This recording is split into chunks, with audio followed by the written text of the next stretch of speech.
அனைவருக்கும் இனிய மாலை வணக்கம். புனித வரலாறு கல்லூரி மேல்நிலைப் பள்ளி 46வது நாட்டு நலப்பணி திட்ட சிறப்பு முகாமிலே இன்று இப்பகுதி மக்களையும் எங்களுடைய மாணவ செல்வங்களையும் இங்கே முன்னே அமர்ந்திருக்கக்கூடிய குழந்தைகளையும் வணங்கி மகிழ்கின்றேன். லால்குடி ஒன்றியம் தாளக்குடி ஊராட்சி மக்கள் அனைவருக்கும் எனது பணிவான வணக்கத்தையும் தெரிவித்துக் கொள்கின்றேன்.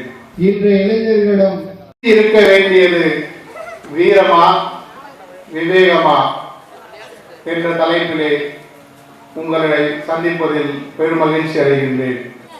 இந்த தலைப்பை நான் எழுதி கொடுத்துட்டு கொஞ்ச நேரத்தில் ஒரு நண்பர் வந்தார்.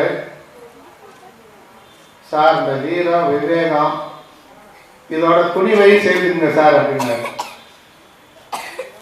எனக்கு புரியல. சார், இது ரெண்டு தான் தலைப்பு தான் கொடுக்க முடியும், நீங்க வீரம் விவேகம் துணிவை சேர்த்துக்குங்கன்றீங்களே, என்ன சார் அப்படின்னு கேட்டேன். சார், இது 3 அஜித் படம் சார். இப்ப இதுல எந்த அஜித் படம் நல்லா இருந்தது? அடுத்த படத்துக்கு வந்துட்டான். என்ன இதுல எது சிறப்பானது அப்படின்றத பத்தி நம்ம சிந்திக்க வரல. இன்னும் கொஞ்சம் ஆழமாக போய் வீரம் விவேகம், அதாவது இந்த இளைஞர்களிடம் ரெண்டுமே இருக்கு. வீரமும் இருக்கு, விவேகமும் இருக்கு.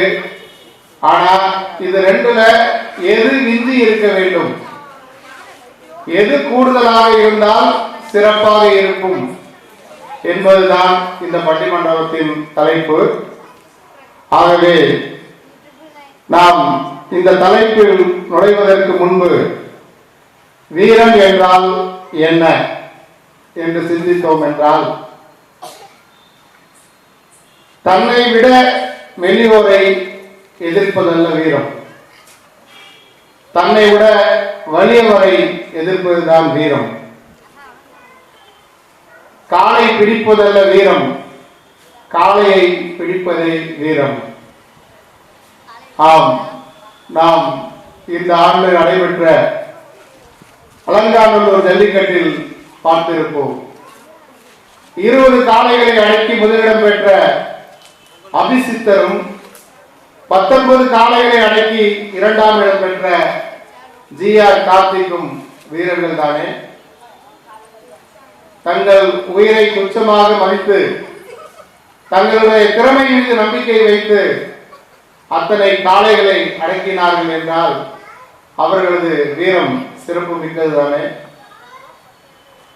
உலக வரலாற்றில் உலகத்தையே தன் ஆளுகையின் கீழ் கொண்டு வந்த மாவீரன் அலெக்சாண்டரை இந்திய எல்லையிலே தடுத்து எதிர்த்து நின்ற போரஸ் என்ற புருஷோத்தமன் அந்த மாவீரனின் முயற்சியும் வீரத்தை தானே வெளிப்படுத்துகிறது. ஆம், விவேகம் என்றால் என்ன என்று சிந்திப்போம். புத்திசாலித்தனமான விளையாட்டு என்றாலே நம் அனைவருக்கும் நினைவுக்கு வருவது செஸ் விளையாட்டு தான். இந்த செஸ் விளையாட்டில் உலகளவில் பிரசித்தி பெற்ற டி குகேஷ், பிரக்யானந்தா, அவன் சகோதரி வைசாலி மற்றும் பிரணேஷ் அவர்கள் அனைவரும் விவேகம் மிக்கவர்களாக இருந்ததால் தானே அவர்கள் செஸ் விளையாட்டிலே சிறப்பிடம் பெற்றார்கள். இன்னும் ஒன்றை சொன்னால் உங்களுக்கு விவேகம் என்பது என்னவென்று புரியும். அலெக்சாண்டர் 12 வயதாக இருந்தபோது அவரது தந்தையிடம் யாரும் அடக்க முடியாத புசேபாலஸ் என்ற குதிரை இருந்தது.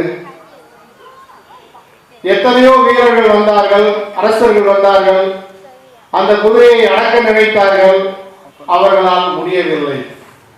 ஆனால் 12 வயது நிரம்பிய அந்த அலெக்சாண்டர் அந்த குதிரையின் அருகிலே வந்தான். கடிவாளத்தை பிடித்தான். பிடித்து சூரிய ஒளி வரும் திசையை நோக்கி அந்த குதிரையை திருப்பி குதிரையின் மேலேறி சவாரி செய்து வெற்றி கண்டான். இது விவேகம் தானே? யாராலும் முடியாத ஒன்றை இவன் எப்படி வெற்றி கொண்டான் என்ற போது அந்த குதிரை வெயில் வரும் திசைக்கு எதிர் திசை பார்த்து நிற்கும் போது அதனுடைய நிழல் கீழே விழுந்தது. அந்த நிழலை கண்டு அந்த குதிரை பயந்தது. இதை புரிந்து கொண்ட அலெக்சாண்டர் விவேகமாக அந்த குதிரையை சூரிய ஒளி வரும் திசையை நோக்கி திருப்பி அதன் நிழல் அதற்கு தெரியாதவாறு அதை செலுத்த ஆரம்பித்தான். அதுவே அவனுடைய விவேகம். அதனால்தான் அவன் மாவீரன் அலெக்சாண்டர் என்றும் அழைக்கப்பட்டான். நம் தமிழ் மண் வீரம் நிறைந்த மண். புலியை முரத்தால் விரட்டிய நம் பாட்டியும் தன் பச்சிளம் குழந்தையை போருக்கு அனுப்பி அவனும் மார்பில் அம்பு தைத்து இறந்தான் என கேட்டும் மனமுடையாத நம் தாயும் வீர பெண்கள் தானே. ஆம், வீரமும் வேண்டும், விவேகமும் வேண்டும். வீரம் இல்லாத விவேகம் கோழைத்தனம், விவேகம் இல்லாத வீரம் முரட்டுத்தனம், வீரம் இல்லாத வாழ்வும் விவேகம் இல்லாத வீரமும் வீண் என்பார்கள். வீரமும் விவேகமும் நிறைந்த தமிழ் மண்ணில் இளைஞர்களிடம் இன்று இந்த 2 பண்புகளுமே உள்ளன. ஆனால் அதில் எது எஞ்சி இருக்க வேண்டும் என்று உங்களை போன்றே எனக்கும் அறிந்து கொள்ள ஆவலாக இருக்கிறது. அதை பற்றி இன்று இந்த பட்டிமண்டபத்தில் வீரம் என்ற தலைப்பிலே வாதாட என் பள்ளியின் முதுகலை ஆசிரியர் திரு ஆர் சகாயராஜ் அவர்களும் அவர்களுடன் 2 மாணவ தம்பிகள், ஒரு மாணவ தம்பி செல்வன் ஸ்ரீராம், இந்த நாட்டு நலப்பணி திட்ட முகாமிலே இருக்கக்கூடிய நாட்டு நலப்பணி திட்ட தொண்டர். இவர் மிக அதிகமாக மேடை பேச்சுகளில் ஈடுபட்டதில்லை.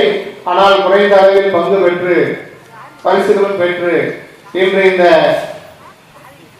நாட்டு நலப்பணித உறுப்பினராக பட்டிமண்டபத்திலே கலந்து கொள்கின்றார். அவருக்கும் என்னுடைய வாழ்த்துக்களை தெரிவித்துக் கொள்கின்றேன். அவரோடு எங்கள் பள்ளியில் இருந்து பல்வேறு மேடைகளை சந்தித்து பல்வேறு தலைப்புகளில் மிகச் சிறப்பாக பேசி திருச்சி மாவட்டத்தில் நடைபெற்ற பல்வேறு போட்டிகளிலும் பரிசுகளையும் பதக்கங்களையும் பெற்ற என் பள்ளியின் ஆங்கில பிரிவு மாணவன் செல்வன் அப்துல் ஹக்கீம். இந்த மூவரும் இன்றைய இளைஞர்களிடம் விஞ்சி இருக்க வேண்டியது வீரமே என்று வாதினார் உள்ளார்கள். வீரம் அல்ல, விவேகம்தான் வேண்டும், அதுதான் விஞ்சி இருக்க வேண்டும் என்று வாதிடுவதற்காக எமது பள்ளியின் முதுகலை கணிதவியல் ஆசிரியர் திரு ஜான் மனோஜ் ஆசிரியர் அவர்களும் பட்டதாரி ஆசிரியர் திரு அலெக்ஸ் ராஜ்குமார் அவர்களும் செல்வன் ஸ்ரீனிவாசன் 11ஆம் வகுப்பு படிக்கக்கூடிய மாணவன். நான் வகுப்பிலே பலரிடம் கேட்டேன், பல வகுப்புகளில் சென்று கேட்டேன், யாராவது பட்டிமண்டபத்திலே பேச விருப்பப்படுகிறீர்களா என்று. இந்த சிறுவன் மிக விருப்பத்துடன் சார் நான் வருகிறேன் என்று வந்தான். அவனுடைய அந்த துணிச்சலையும் பாராட்டி, அவனுடைய வீரத்தையும் விவேகத்தையும் பாராட்டி இந்த மூவரையும் உங்கள் அனைவர் சார்பாகவும் வரவேற்று தங்கள் கருத்துக்களை இங்கு எடுத்து வைக்க இப்பொழுது வீரம் என்ற தலைப்பிலே தங்களுடைய வாதத்தை எடுத்து வைக்க வீரம் என்ற தலைப்பின் தலைவர் திரு ஆர் சகாயராஜ் அவர்களை அன்போடு அழைக்கின்றேன்.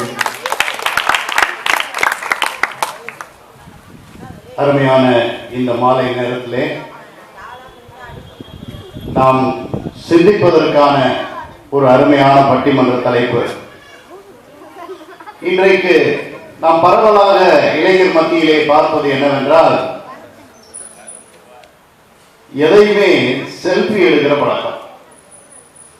ஒரு விபத்து நடந்தால் கூட செல்ஃபி எடுத்து அதை ஆனந்தமாக அனுபவிக்கக்கூடிய இளைஞர்களை பார்க்கிற இந்த காலகட்டத்தில் இப்படி ஒரு தலைப்பு. இன்றைய இளைஞர்களிடம் விஞ்சி இருக்க வேண்டியது வீரமா விவேகமா? இந்த இரண்டு தலைப்புகளுமே தமிழ் மரபிலே வாழ்கின்ற வளர்கின்ற நமக்கு புதியதல்ல. காரணம், சங்கத்தமிழ் நூல்களிலே வீரத்தை பற்றி மிக அருமையாக சொல்லப்பட்டிருக்கிறது. எனவே இன்றைய இளைஞர்களிடம் வீரம் நீ விஞ்சி இருக்க வேண்டும் என்ற தலைப்பிலே நான் இங்கே பேச வந்துள்ளேன். இந்த பட்டிமன்றத்திற்கு தலைமை பொறுப்பேற்று தீர்ப்பளிப்பதற்கு தயாராக காத்திருக்கின்ற நடுவர் அவர்களே, வீரமே என்று என்னோடு வாதிட வந்திருக்கின்ற மாணவ தம்பிகளே, வீரமல்ல விவேகமே என்று வாதிட வந்திருக்கின்ற ஆசிரியர் பெருமக்களே, மாணவ தம்பி மற்றும் சக ஆசிரியர் பெருமக்களே, NSS மாணவ தொண்டர்களே மற்றும் தாளக்குடி கிராம பொதுமக்களே, சிறுவர்களே, உங்கள் அனைவருக்கும் இந்த நேரத்தில் என்னுடைய மாலை வணக்கத்தை தெரிவித்துக் கொண்டு, இன்றைய இளைஞர்களிடம் விஞ்சி இருக்க வேண்டியது வீரமே என்கிற வாதத்தை துவங்குகின்றேன். சிறு வயதிலேயே அமுதோடு பாலோடு சேர்த்து நமக்கு வீரத்தை ஊட்டினார்கள்.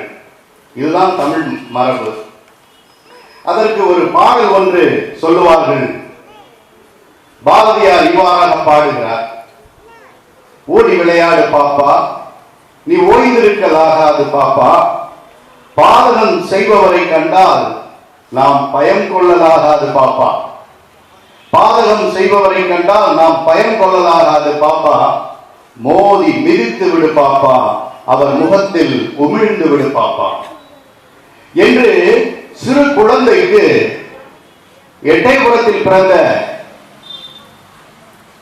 புகழுக்கு சொந்தக்காரன், இந்த பாரத நாட்டின் செந்தமிழன், நமக்கெல்லாம் ஒரு சிறந்த முன்னோடி பாரதி இவ்வாறு கூறுகிறார்: மோதி மிதித்து விடு பாப்பா, அவர் முகத்தில் உமிழ்ந்து விடு பாப்பா.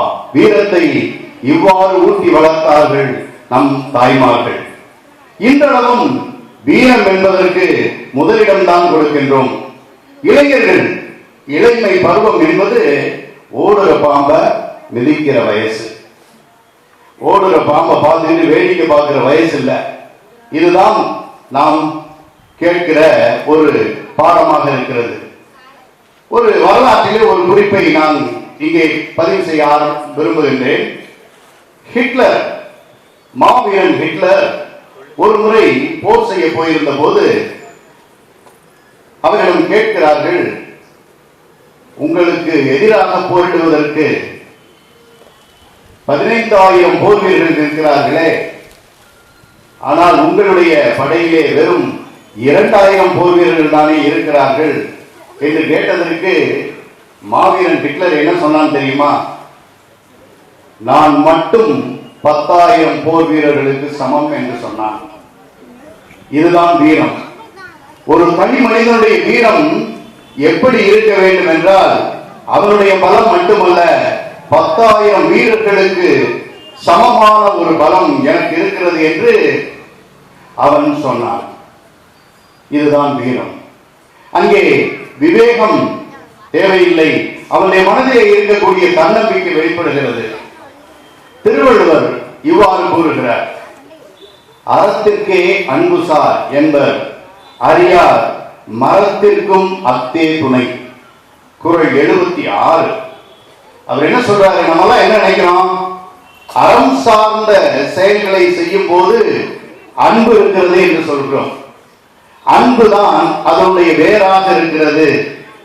அன்பினால் தான் நாம் அறம் சார்ந்த காரியங்களை செய்கிறோம் என்று சொல்கிறோம்.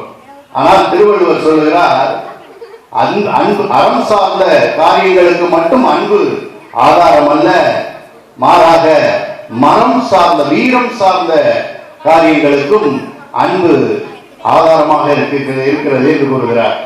திருவள்ளுவர் வீரத்திற்கு மட்டும் ஒரு பகுதியை அவர் பிரிக்கவில்லை. ஏனென்றால் அன்பும் அறமும் வீரத்தோடு நெருங்கிய தொடர்புடையது. ஒரு சின்ன ஒரு எடுத்துக்காட்டை நான் உங்களிடம் சொல்ல விரும்புகிறேன். இப்போ எடுத்துக்காட்டா நீங்க வீதியில போயிட்டு இருக்கிறீங்க, ஒரு வயசு பெண்ணை ஒரு இளைஞன் கேலி செய்கிறான், கிண்டல் செய்கிறான். அதை நீங்கள் தட்டி கேட்பீர்களா? இல்லையா? தட்டி கேட்பீர்கள். அதுதான் அறச்சீற்றம் என்று சொல்வது. அறத்தை மாறாக, அதாவது அறத்திற்கு மாறாக, தர்மத்திற்கு மாறாக செல்லுகிற போது அதை எதிர்க்க வேண்டும் என்பதுதான் அறச்சீற்றம்.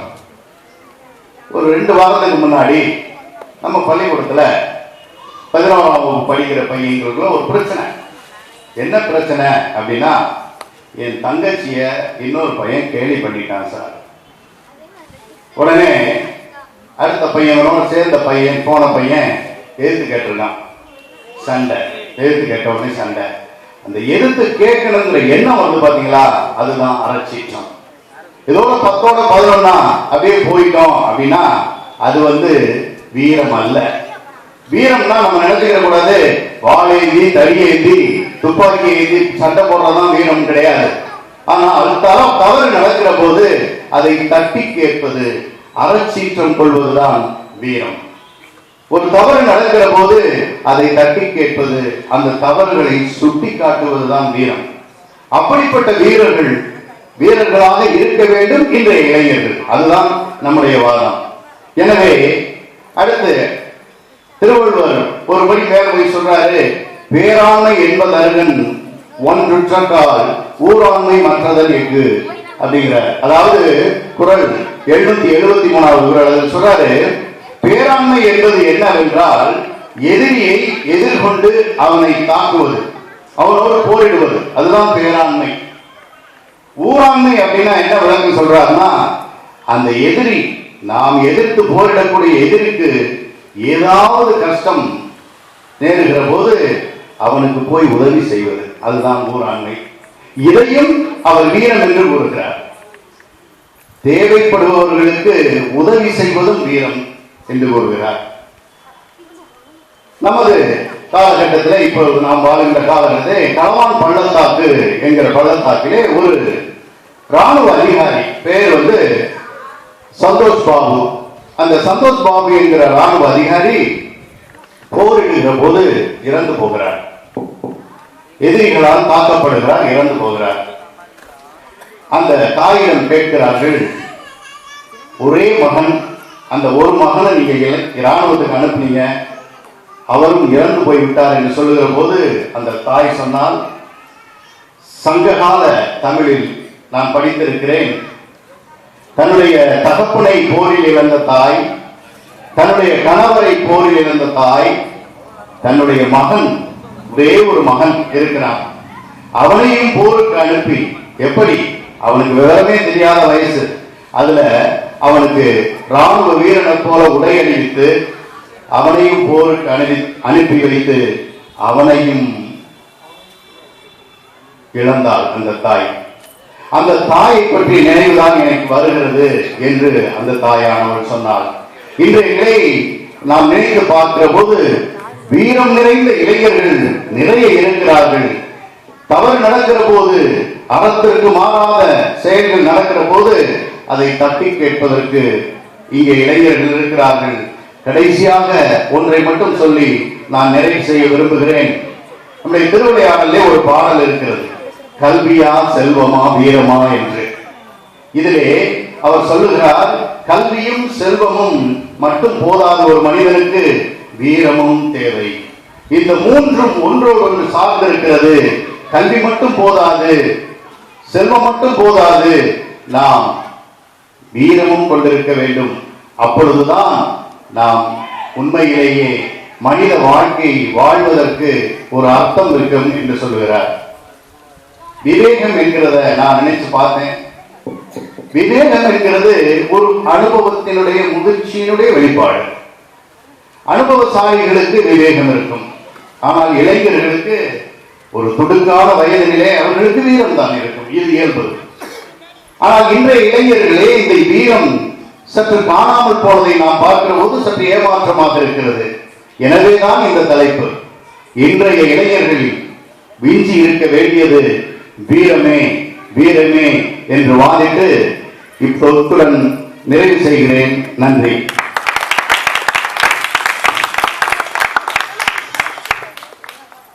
நம் தமிழ் மண்ணில் குழந்தைகளுக்கு தாய்ப்பாலுடன் வீரமும் ஊட்டப்பட்டது. பாரதி சொன்னான், மோதி விதித்து விடு பாப்பா, முகத்தில் உமிழ்ந்து விடு பாப்பா என்றெல்லாம். இந்த வீரமிக்க மண்ணிலே பிறந்த நம்மிடம் வீரம் பல வகையில் காணப்படுகிறது.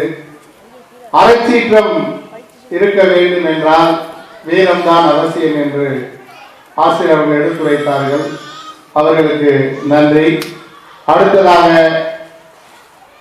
இன்றைய இளைஞர்களிடம் விஞ்சி இருக்க வேண்டியது விவேகமே என்று வாதிட அந்த அணியின் தலைவர் திரு ஜான் மனோஜ் அவர்களை அன்போடு அழைக்கின்றேன்.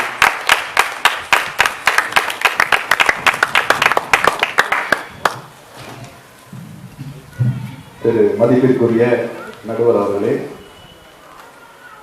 என்னோடு சேர்ந்து இந்த தலைப்பிலே விவேகம் என்று வாதிட வந்திருக்கும் எனது அருமை சகோதரர் அலெக்ஸ் ராஜ்குமார் மற்றும் மாணவர் சீனிவாசன், எது அணியிலே வீரம் என்ற தலைப்பிலே பேச வருகை வந்து பேசிய ஆசிரியர்கள் மற்றும் மாணவர்கள் மற்றும் NSS மாணவர்கள் அனைவருக்கும், பொறுப்பாசிரியர்களுக்கும், தாளக்குடி முறை சார்ந்த மக்கள் அனைவருக்கும் எனது வணக்கத்தை தெரிவித்துக் கொண்டு என் வாதத்தை இப்பொழுது தொடங்குகிறேன். நடுவர்களே, என்னுடைய பையன் வந்து 4ஆம் வகுப்பு படிக்கிறான். நான் வந்துட்டு இன்னைக்கு பட்டிமன்றத்தில் பேச போறேன் அப்படின்னு சொன்னேன். என்னப்பா தலைப்பு அப்படின்னு கேட்டான். அவனுக்கு புரியுற மாதிரி சொல்லணும். இன்னைக்கு இளைஞர்கள் தான் எதுப்பா முக்கியம், வீரமா விவேகமா, இதான்ப்பா தலைப்பு, இதுல என்னப்பா இருக்கு, விவேகம் தான்ப்பா பெருசு அப்படின்னு சொன்னான். பரவாயில்லையே, என்னடா அது புரியுதா? ஆச்சரியமா இருந்துச்சு. ஏன் அப்படி சொன்னா அப்படின்னு அவனை விளக்கம் கேட்டேன். சரி பரவாயில்லையே, எவ்வளவு அறிவா சிந்திச்சு விவேகம் சொல்றியடா, என்னடான்னு கேட்டா, அப்பா வீரம் மூணு எழுத்து தான்ப்பா வருது. விவேகம் வேகம் 4 எழுத்து வருதுல, 3 பெருசா 4 பெருசா? பரவாயில்ல, கணக்கு வாய்ந்த பையன்ல கணக்கு போட்டு பார்த்துருக்கேன். எனக்கு ரொம்ப சந்தோஷமா இருந்தது. இந்த விவேகம் தான் நம்மகிட்ட இருக்கணும் அப்படின்றதா எங்க தரப்பு வாதம். இப்ப நான் ஒரு சில பேர்லாம் சொல்றேன் நடுவர்கள், என்ன நினைவுக்கு வருது நீங்க சொல்லுங்க.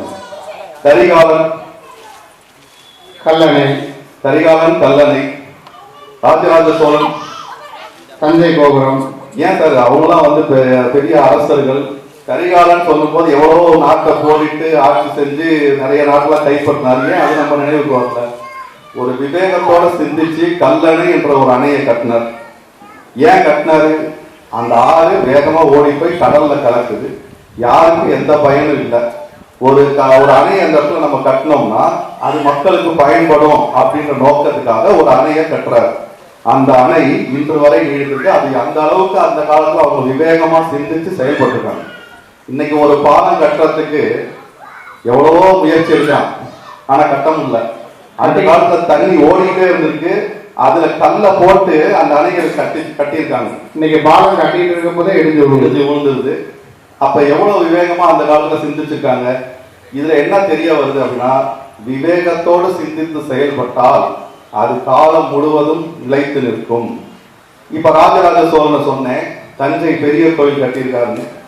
இன்னைக்கு கோயில் கட்டுறது சிரமம் ரொம்ப.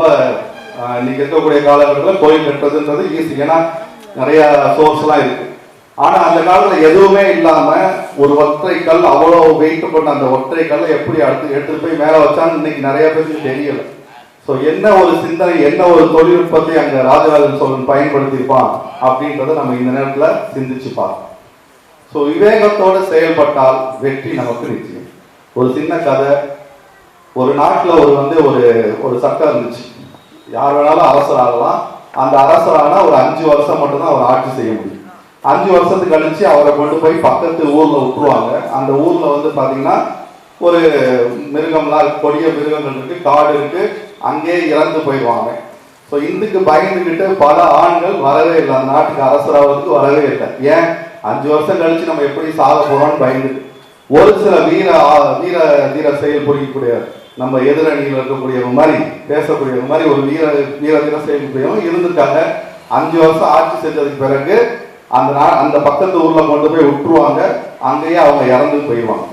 எங்களை மாதிரி சிந்திக்கக்கூடிய விவேகம் உள்ள ஒரு இளைஞன் வந்தான் அந்த நாட்டுக்கு ஆட்சி செய்யறதுக்கு.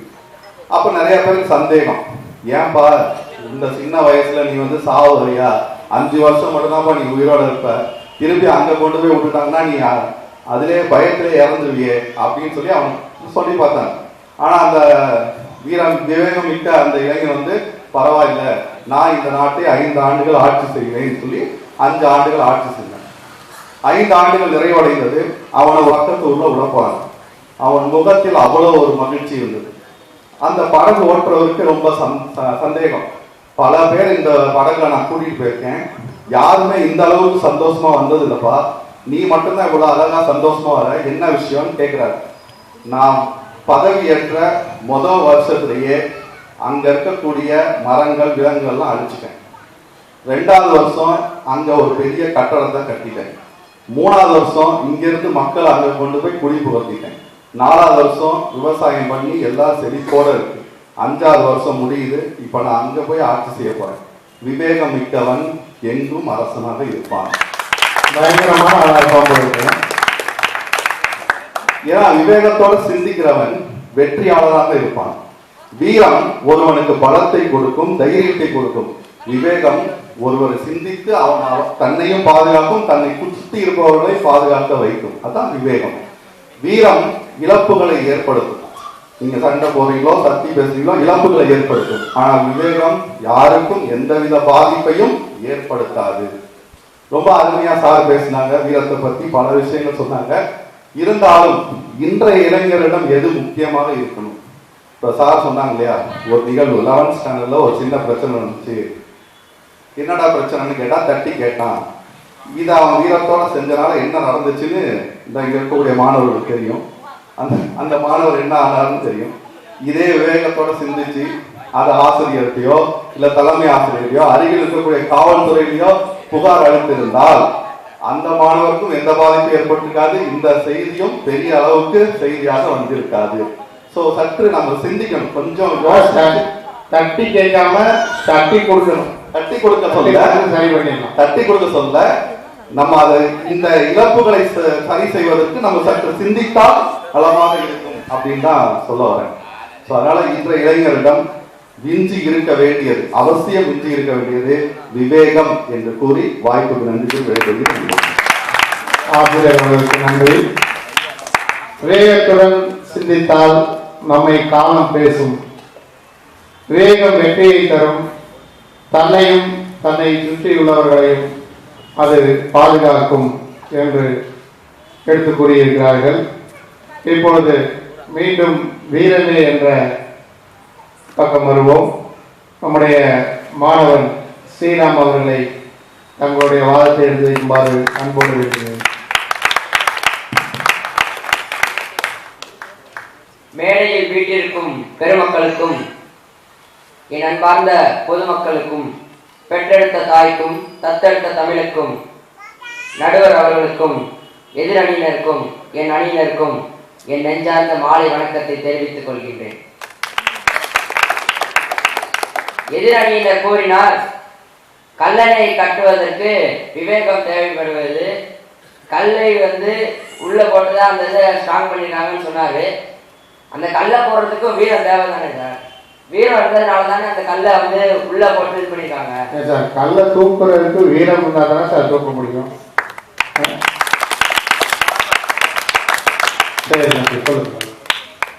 இன்றைய இளைஞர்களின் வீரத்தை பற்றி பல்வேறு கருத்துக்கள் உள்ளன. சில இளைஞர்கள் கடின உழைப்பு, விடாமுயற்சி மற்றும் தொழில்நுட்ப புதுமைகளில் தைரியத்துடன் செயல்படுவதாக நம்புகின்றனர். வேறு சில இளைஞர்கள் சுயநலத்துடனும் சமூக பொறுப்பற்றதாகவும் மீண்டும் எழுந்து நின்று முயற்சி செய்வதே அவனுடைய உண்மையான பலம். முகமது கோரியின் உதாரணம் இதற்கு சிறந்த சான்று. அவர் 17 முறை தோல்வியடைந்த போதிலும் தொடர்ந்து விடாமுயற்சி செய்து அவரது வீரத்தால் 18வது முறை இந்தியாவையே வென்றார். இந்த வெற்றி தொடர் முயற்சியையும் மதிப்பையும் வீரத்தையும் நமக்கு உணர்த்துகின்றன. உண்மை என்ற ஒளியில் துணிந்து நடப்பவனே வீரன். உறுதியாய் இருக்கும் நாட்டின் எதிர்காலம் அவன் கையில். நம்பிக்கையின் சுடரை அவன் இதயத்தில் ஏந்தி புதிய பாதையை உருவாக்குகின்றான். வீரம் என்பது ஆயுதம் அல்ல, அது நெஞ்சின் உறுதி. மண்ணின் மாண்பை காக்க வாள் ஏந்தி போராடும் வீரம். அநீதியை கண்டு பொங்கி நீதிக்காய் போரிடும் வீரம். உறவுகளை பிரிந்து உயிரை கொடுக்கும் வீரம். அச்சத்தை வென்று அடியெடுத்து வைக்கும் வீரம். தன்னலமற்ற பிறர் நலனுக்காக உழைக்கும் வீரம். சொல்லை காக்க உயிரை துளைக்கும் வீரம். கண்ணீரை துடைத்து களத்தில் சிரிக்கும் வீரம். தோல்வியிலும் தலை நிமிர்ந்து மீண்டும் எழுந்து வரும் வீரம். போற்றும் வீரர்களே, நாட்டினுடைய எதிர்கால நம்பிக்கை நீங்களே. வீரமுள்ள இளைஞர்களே, துணிச்சல் மிகுந்த இளைய தலைமுறை நீங்களே. அன்றைய வீரர்களின் மரபு இன்றைய இளைஞர்களின் கனவு. இதயத்தில் துணிவு, இவைகளில் உறுதி, சிந்தனையில் தெளிவு, செயல்களில் வீரியம். புதிய பாதையை படைக்க புதிய சிகரம் தொட வாருங்கள் இளைஞர்களே, உண்மை வீரம் காப்போம், சரித்திரத்தை மாற்றி எழுதுவோம் என்று கூறி எனக்கு இந்த மேடையில் பேச வாய்ப்பளித்த அனைத்து நல்ல உள்ளங்களுக்கும் நடுவர் அவர்களுக்கும் என் நெஞ்சார்ந்த நன்றியினை கூறிக்கொண்டு விடைபெறுகிறேன். நன்றி, வணக்கம். மாணவன் ஸ்ரீராமிற்கு நன்றி. வீரம் இருந்தால்தான் பல வேலைகளை நம்மால் செய்ய முடியும். முக்கிய பிரச்சனைகளுக்கு நம்மை முன்னிறுத்துவது வீரம்தான். சவால்களை எதிர்கொள்ளும் திறனே வீரம். வீரம் என்பது நெஞ்சுறுதி என்று எடுத்து கூறிய மாணவனுக்கு நன்றி. அடுத்ததாக இன்றைய இளைஞர்களிடம் விஞ்சி இருக்க வேண்டியது விவேகமே என்ற தலைப்பில் வாதிட நம்முடைய பட்டதாரி ஆசிரியர் திரு அலெக்ஸ் ராஜ்குமார் அவர்களை அன்போடு அழைக்கின்றேன். அவன் அருளாலே அவன் தாழ் வணங்கி எல்லா உயிரும் இன்பம் எய்துக, எல்லா உடலும் நோய் தீருக, எல்லா உணர்வும் ஒன்றாதல் உணர்க. நடுவர் அவர்களே, இதற்கு முன்னால் வீரம் என்ற அணியில் பேசிய ஆசிரியர் சொன்ன கருத்துக்களை ஒரு சிலர் விவாதம் பண்ணி என்னுடைய கருத்துக்களை ஆரம்பிக்கலாம் என்று நினைக்கிறேன். ஓடுகின்ற பாம்பை மிதிக்கின்ற வயது கொத்துனா தெரிஞ்சிடும் இல்லையா? அதே போல சொல்றேன், படையும் நடுங்கும் அப்படின்னு சொல்லுவாங்க. கொஞ்சம் ஏதாவது ஒரு வழியில பாம்பு போனா ஏற்றி நிற்க மாட்டோம், ஒதுங்கி நிற்போம். கொஞ்சம் விவேகம் வேணும் நம்ம தப்பிச்சுக்கிறதுக்காக. இன்னொரு விஷயம் சொன்னாங்க, ஸ்கூல்ல பிரச்சனை நடக்குது அப்படின்னு. அந்த பிரச்சனையை என்ன செய்யணும்? 2 பேரும் பேசி சமரசமா முடிச்சு வைக்கக்கூடிய ஒரு அணுகுமுறை தான் விவேகம். என்னுடைய மாணவன் பேசினார், கல்லணை கட்டும் பொழுது கல்லை தூக்கி வைக்கிறதுக்கு வீரம் வேணும். முதல்ல கரிகால நின்று பார்த்துருக்கிறான், கால் பதிஞ்சிருக்கு. அதை பதியக்கூடியதுல என்ன செய்யணும்? அந்த விவேகத்தன்மை நமக்கு வேணும். அந்த விவேகத்தன்மை தான் கரிகாலன் யோசிக்கிறான் ஒழிய கல்லும் பாறைகளும் அடிமைகள் யானைகளை கொண்டு வந்து நிரப்பினார்கள் இல்லையா? தூக்குறதுக்கு வேகம் இருந்தால் வீரம் இருந்தால் போதாது, வேகம் கொஞ்சம் வேணும் என்று மறுப்பு தெரிவிக்கிறேன். அது அன்னைக்கு. ஆனா இன்னைக்கு எல்லாம் கிரேன் வந்துருச்சு. ஏன்னா நமக்கு வீரம் தான் வேணும் இல்லை, கல்ல தூக்குறதுக்கு கிரேனை எடுத்துட்டு போய் எவ்வளவு வெயிட்டையும் தூக்கி மேல வச்சிடலாம். அதுவா சார்? அப்படிதான் சொல்றீங்களா? வச்சுக்கலாம். பரவாயில்ல. தோனி இல்லாத கிரிக்கெட்டா, சூப்பர் ஸ்டார் இல்லாத கூலியா, தலை இல்லாத வீரமா வேகமா, அப்படிதான் அவர்களுடைய கான்செப்ட் எனக்கு புரிஞ்சது. மாறா எப்படி அந்த கான்செப்ட் இருக்கு அப்படின்னா, ஆரம்ப காலகட்டத்திலேருந்து இப்போ சாப்பிடுவது போல செல்ஃபி எடுக்கிறாங்க, பல விதமானது நவீன டெக்னாலஜியை யூஸ் பண்ணுறக்கூடிய வேகமான அணுகுமுறை யாருக்கு?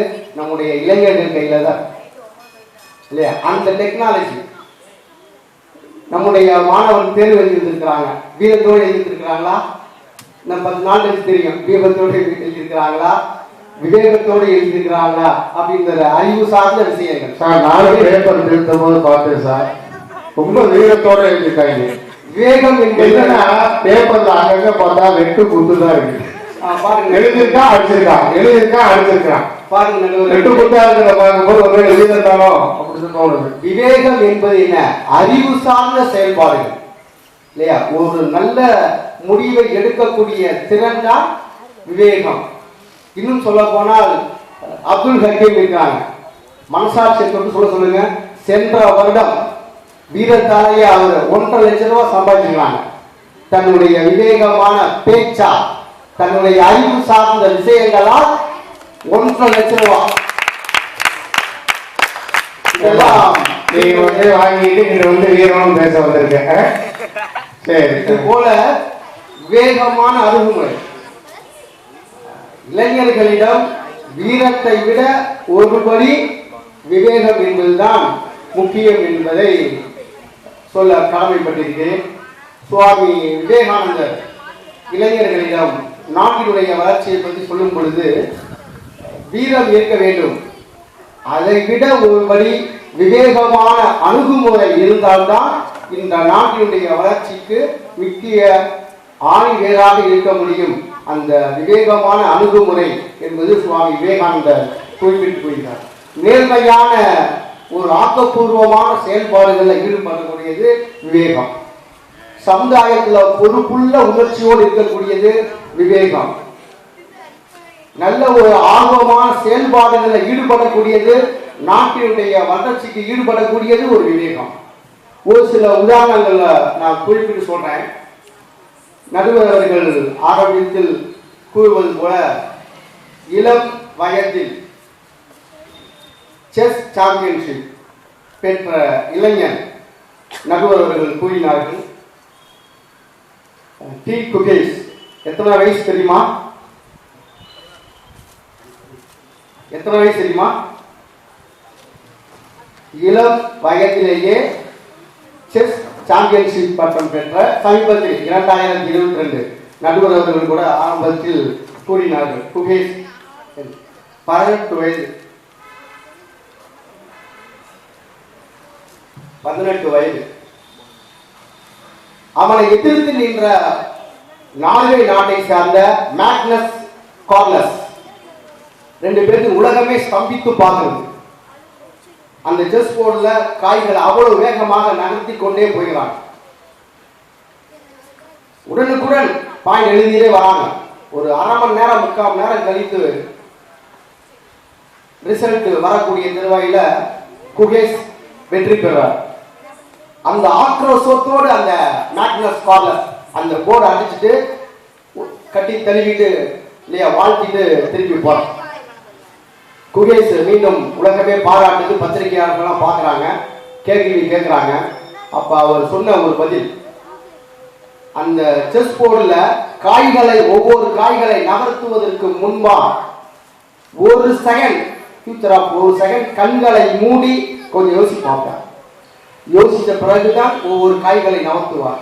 அப்படி நகர்த்தி விவேகமான ஒரு அணுகுமுறையினால தான் இன்றைக்கு 2024 அகில உலக இல்லையா செஸ் சாம்பியன்ஷிப் பட்டத்தை பெற்ற குகேஷ் நம்ம நினைச்சு பார்க்கிறோம். இதே 2014 உசைன் போல்ட் எல்லாம் நம்ம அறிந்ததுதான். உலகமே ஸ்தம்பித்து பார்க்கிறது, எதிர்பார்க்கிறாங்க. அவளுடைய வேகத்தை பார்க்கறதுக்காக ஆணி ஒரு மார்க் ஜெட் கோ அப்படின்னா ஒரு செகண்ட் அந்த ஃபவுல் ஆயிடலாம். அப்படியே படையில கட்டி தூக்கி எரிச்சு வெளில வரான். டிஸ்குவாலிஃபைட். அந்த ஒரு நிமிடம் யோசிச்சு பார்க்கறான், வெளியில வந்து கண்ணீர் சிந்தி பார்க்கறான். இந்த 4 வருடங்கள் கழித்து இதை விட ஒரு சாதனை நம்ம பண்ணி ஆகணும். கடுமையான ஒரு முயற்சி, தினந்தோறும் யோசிச்சு பார்க்கறான். அதிகமான ஓடுனா நரம்பு கிழிந்திரும் அப்படின்னு சொல்றாங்க. அதையும் பொருட்படுத்தாமல் அதை விட சந்தோஷம் மரணம் எனக்கு கிடையாது அப்படின்னு சொல்லி பயிற்சி பெற்று இல்லையா, அடுத்த 4 வருடம் கழித்து உலக போட்டியில 9.50 செகண்ட் 10 செகண்ட்ஸ்குள்ள வந்து அந்த அணுகுமுறை இருக்கு பாத்தீங்களா, அதுதான் இளைஞர்களிடம் இருக்கக்கூடிய ஒரு முக்கியமானது. அதே போல அகில இந்திய அரசு தேர்வுல வெற்றி பெற்று நம்முடைய தேவநாகரி என்ற ஒரு எழுத்து முறை இருக்கு, ரோமானிய எழுத்து முறை இருக்கு. அந்த 2 எழுத்து முறையினையும் சமச்சீர் பொருளாதாரத்தை குறிக்கக்கூடிய வகையில 2 கோடுகள் அமைத்து இந்திய ரூபாய் குறியீட்டு அமைச்சிருக்கிறானே நம்முடைய தமிழகத்தினுடைய உதயகுமார். இதை விட விவேகம் தேவையா? இந்த இந்தியாவில் இல்லையா, நம்ம தமிழகத்தை சேர்ந்த ஒரு நபர் இந்திய ரூபாய் குறியீட்டை வடிவமைக்கிறார் அப்படின்றா அந்த விவேகமானதுதான் அவர் ஊக்குவித்ததுடைய வீரம் கிடையாது. இறுதியா நம்முடைய சுந்தர் பிச்சை தெரியும், பிச்சை சுந்தரராவ் மதுரையில் பிறந்தவர் இல்லையா, அப்டேட் அதாவது கூகுள் நிறுவனத்தினுடைய முதன்மை செயலாளர். அவருடைய சம்பளம் எவ்வளவு? $8.2 மில்லியன், 1867 கோடி. எத்தனை சைபர் நமக்கே தெரியாது. அந்த அளவுக்கு இல்லையா விவேகத்தோட ஒரு அணுகுமுறையோட டெக்னாலஜியை யூஸ் பண்ணதுனாலதான் இன்னைக்கு நாம அவரை பத்தி நினைச்சு பார்த்துட்டு இருக்கோம். இந்தியாவுக்கே பெருமை. இந்த அளவு விவேகமான ஒரு அணுகுமுறை இருந்தால்தான் வெற்றி பெறவே ஒழிய வீரம் என்பது வெற்றி பெற முடியாது என்று சொல்லி எனக்கு வாய்ப்பளித்த உங்கள் அனைவருக்கும் நன்றி கூறி விடைபெறுகிறேன். நன்றி, வணக்கம். நாட்டின் வளர்ச்சிக்கு வழிவகுக்கும் அந்த விவேகமான அணுகுமுறை காரணமாகத்தான் உசேன் போல்ட் அவர்கள் இழந்த அந்த வெற்றியை மீண்டும் பெற்றார். அந்த விவேகத்தின் வழியாகத்தான் இன்று கூகுள் சுந்தர் பிச்சை அவர்கள் அதிகமாக சம்பளம் பெறுகின்றார். அதாவது இதுவரை ஒரு நிறுவனத்துடைய முதலாளிதான் அதிக சம்பளம் பெற்று பணக்கார வரிசையில் இடம்பெறுவார். ஆனால் முதல் முறையாக சுந்தர் பிச்சை அவர்கள் ஒரு நிறுவனத்தின் தொழிலாளியாக இருந்து கொண்டு அவர் பணக்கார வரிசையிலே இடம்பெற்றிருக்கிறார். அத்தகைய சிறப்புக்குரியவர். அவருடைய சிறப்புக்கு காரணம் அவருடைய விவேகம்தான் என்று கூறி அமர்ந்திருக்கின்றார். இங்கு இப்பொழுது அடுத்ததாக வீரம் என்ற தலைப்பிலே வாதிட தம்பி அப்துல் ஹக்கீம் அவர்களை அன்போடு அழைக்கின்றேன். நீங்க பேசியே மாணவ பருவத்திலே சம்பாதிச்சுட்டு வீரத்தை பத்தி சொல்லியிருக்கீங்கன்னு சார் கேட்டிருக்கிறாரு. அதுக்கெல்லாம் விளக்கம் கொடுப்பீங்கன்னு நம்புறேன். சங்கம் கண்டவளே, தமிழாய் வென்றவளே, சங்கம் நிறைந்தவளே, தானாய் பிறந்தவளே, எங்கள் வள்ளுவர் இளங்கோ கம்பரன இயல்சை நாடகம் இலக்கியம் தந்தவளே, பொங்கி பெருகி வரும் புதுப்புணன் நடையழகே, பூவின் மணந்தேனே, உன் புதுமைக்கொரு பாவாய், மங்கா புகழ் விளக்காய், மார்ந்த முதன் மொழியாய் மலர்ந்தாய், உமக்கு என் முதல் வணக்கம், அவைக்கு என் மறுவணக்கம், இது என் பேச்சின் துவக்கம்.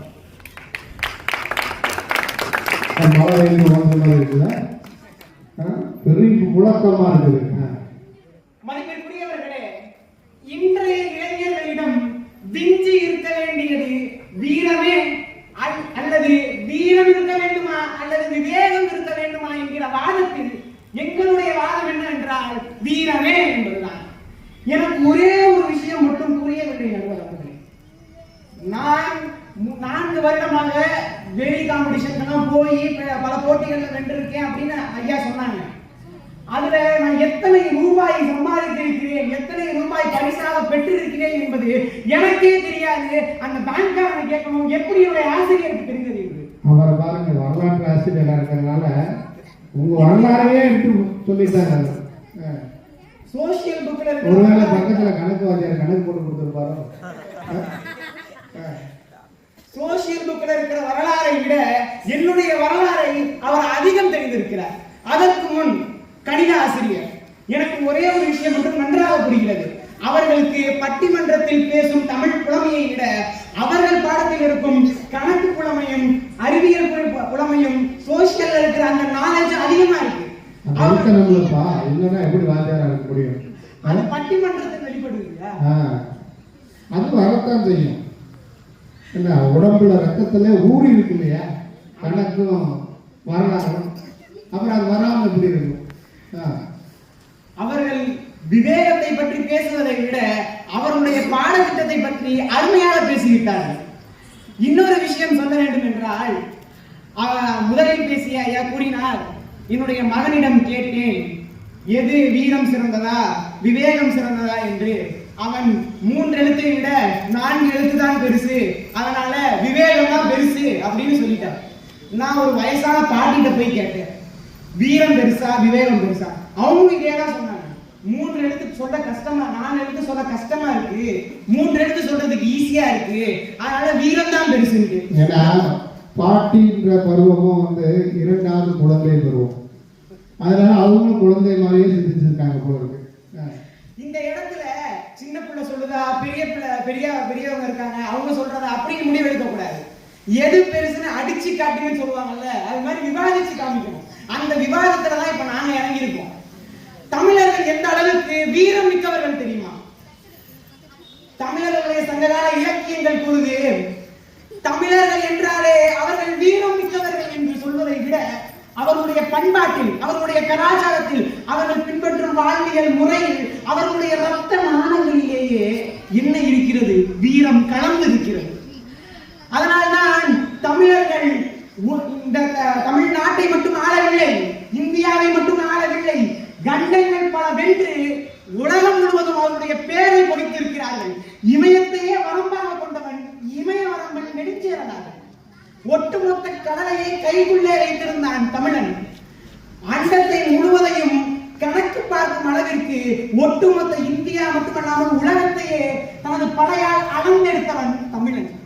அதனால்தான் கபிலர் கூறுவார், கடந்தடுந்தானே மூவிலும் கூடி உடலின் ஆயினும் தன் பரம்பு பரம்பு கொளர்களிலே 300 ஊர்த்தே தன் பரம்பு நன்னாடு 300 ஊரும் பரிசிலர் பெற்றனர் யாமும் பாரியும் உளமே குண்டும் ஒன்று நீர் பாரி நீர் செலினே என்றார்.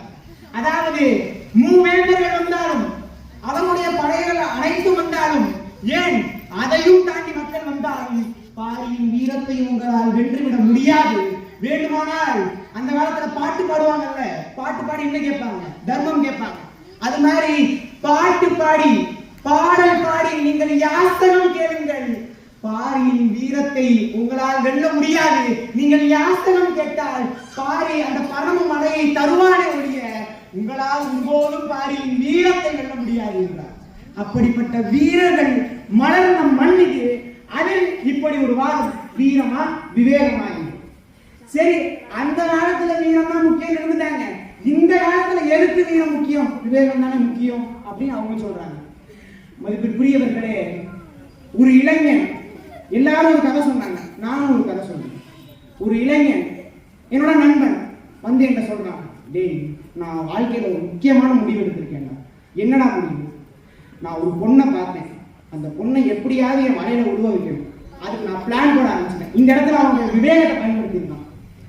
இன்னைக்கு போறோம், நாளைக்கு ரோஸ் கொடுக்குறோம், அடுத்த நாள் லெட்டர் கொடுக்குறோம், இப்படியே கொடுக்குறோம். சரி, நான் சொன்னேன், மச்சான் சூப்பர், உன் வாழ்க்கையில இப்ப உருப்படியான முடிவு எடுத்திருக்கேன். ஏன்னா நன்மை அப்படிதான் சொல்லணும், தவறான முடிவு எடுத்துட்டேன்னு சொன்னா அவன் செவனிலே ஒன்று விடுவான். அதனால நான் சொன்னேன், சூப்பரான முடிவுடா. மனசுல நினைச்சுக்கிறேன், இப்பதான் இந்த இவ்வளவு நாள் நாசமான பாதையில போயிட்டு இருந்தா இன்னும் கொஞ்சம் நாசமான பாதையில போக போறாங்க.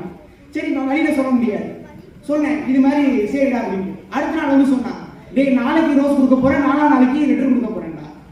அதுக்கு அடுத்த நாள் சொல்றான், என் கனவுல ஒரு கோட்டையே கட்டி வச்சிருக்கேன்டா, இப்படி போகணும்டா, அப்படி எப்படி செய்யணும்டா. சரிடான்னு பார்த்தா 1 வருஷம் ஆயிடுச்சு. கடைசி வரைக்கும் பிளான் போட்டுக்கிட்டே இருக்கானே ஒழிய அந்த பொண்ணை நேரில் கூட போய் பார்க்கல. அந்த பொண்ணுக்கு ஒரு ப்ரொபோசல் வந்து அதை அக்செப்ட் பண்ணி அதை ரிஜெக்ட் பண்ணி அடுத்த ப்ரொபோசல் வந்து அதை ரிஜெக்டே பண்ணிடுச்சு. இவர்களுடைய விவேகம் எங்கே உபயோகப்படுகிறது என்றால் பிளான் போடுறதுக்கு மட்டும்தான் உபயோகப்படுறதே தவிர அதை எக்ஸிக்யூட் பண்றதுக்கு வீரம் தான் தேவைப்படுகிறது.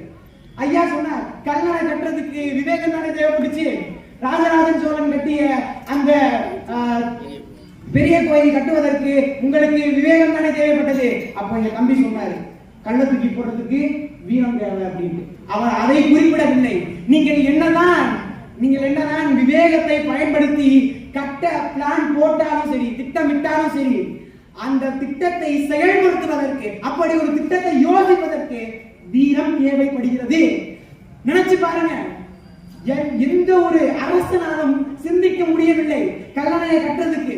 அதெல்லாம் முடியாதுப்பா, ஆற்று எவ்வளவு வேகமா வந்துட்டு இருக்கு, தண்ணியோட ஸ்பீட பாருப்பா, அதோட வேகத்தை பாரு, தோத்து போயிடுவேன் அப்படின்னு சொல்ற அந்த நிலைமையில நான் செஞ்சு காமிக்கிறேன்னு நினைக்கிறான்ல, அதுதான் வீரம். அந்த இடத்துல அவங்களுடைய வீரம் தான் கைப்பற்றிருக்கு. அவங்க எதை பத்தி பேசிட்டு இருக்காங்க? வீரம் என்கிற உடலை பற்றி பேசிக் கொண்டிருக்கிறார்கள். வீரம் என்கிற உடலில், விவேகம் என்கிற உடலில் வீரம் என்கிற உயிர் இல்லாதவரை அந்த உடலுக்கு எந்த மதிப்பும் இல்லை. உங்களிடம் எந்த அளவிற்கு அறிவு இருந்தாலும், எந்த அளவிற்கு திறமை இருந்தாலும், எந்த அளவிற்கு கல்வி இருந்தாலும், அந்த கல்வியை நீங்கள் செயல்படுத்துவதற்கு உங்களுக்கு வீரம் தேவைப்படுகிறது. அந்த வீரம் இல்லை என்றால் உங்களுடைய கல்வி அனைத்துமே எதுவுமே இல்லாமல் போய்விடும். இன்றைய காலகட்டத்தில் வீரம் என்பது ஒன்று இல்லை என்றால் இளைஞர்களுடைய நிலைமையை நினைத்து பாருங்கள். ஒரு இளைஞனுடைய வாழ்வே போராட்டமாகத்தான் இருக்கிறது. அவன் பிறப்பு முதல் இறப்பு வரை அவன் போராட்டங்களை சந்தித்துக் கொண்டே இருக்கின்றான். அத்தனை போராட்டங்களையும் அவன் கண்டு ஒரு நிமிஷம் மயங்கினான்னு வச்சுக்கோங்களேன், அவனுடைய நீதி வாழ்க்கையும் நரகமாக மாறிவிடும், இருளில் மூழ்கிவிடும். அதை தவிர்த்துவிட்டு அவன் வீரத்தை முன்னெடுத்து அவனுடைய நீதி வாழ்க்கையையும் வீரத்தால் எதிர்கொண்டான் என்றால் அவனுடைய அத்தனை ஆயிரம் பிரச்சனைகளும் கால் தூசுக்கு சமமாகிவிடும். கண்மூடி திறப்பதற்குள்ளே 1000 பிரச்சனைகள் அவனும் தோன்றிவிடுகின்றன. அது அனைத்தையும் தவறுபடி ஆக்க வேண்டும் என்றால் அவன் வீரத்தை தான் கையில் எடுக்க வேண்டும். அன்பார்ந்த தோழர்களே, வீரம் இல்லை என்றால் ராணுவம் இருந்திருக்காது, வீரம் இல்லை என்றால் காவல்துறை இருந்திருக்காது. ஏன், சுண்ணாம்பு அடிப்பதற்கு கூட அவ்வளவு பெரிய ஹைட்ல நின்று சுண்ணாம்பு அடிக்கிறதுக்கு உங்களுக்கு ஒரு வீரம் தான் தேவைப்படுறான். அதை பிளான் போட்டு கொடுக்குற மேஸ்திரி ஒண்ணுமே பண்ண அப்படின்னு சொல்லுவானே தவிர அவன் ஒரு நாளாவது கையில பெயிண்ட் பிரஷ் எடுத்திருப்பான், ஒரு நாளாவது கீழே எட்டி அப்பா இவ்வளவு ஹைட்டா இருக்கு விழுந்தா இருந்து கேடுமா தெரியாதுன்னு சொல்லிட்டு சிந்திப்பானே ஒழிய ஒருபோதும் முன்னெடுக்க மாட்டான். உங்கள் கண் முன்னே ஒரு அவலம் ஏற்படுகிறது என்றால் அந்த இடத்துல ஒரே ஒரு நிமிஷம் வெயிட் பண்ணுங்க, அவன் திட்டுவான், டே அவன் கறி ஒரே ஒரு நிமிஷம் வெயிட் பண்ணுங்க, எப்படி திரும்பி திட்டுறதுன்னு சொல்லிட்டு பிளான் பண்ணிட்டு வரேன். விவேகத்தை பயன்படுத்துவீங்களா இல்லை வீரத்தோட அதை எதிர்கொள்வீங்களா? தீர்ப்பை இவர் கூறுவதற்கு முன் உங்களிடமே விட்டு விடுகின்றேன். நீங்களே சிந்தித்து பாருங்கள். உங்கள் வாழ்க்கையில் விஞ்சி இருக்க வேண்டியது வீரமா விவேகமா? நல்லதொரு தீர்ப்பை எதிர்பார்த்து விடைபெறுகிறேன். வாழ்க தமிழ், வளர்க தமிழ்நாடு. நன்றி. ஏன்னா உங்கள்கிட்ட பொறுப்பை கொடுத்துட்டாங்க தம்பி.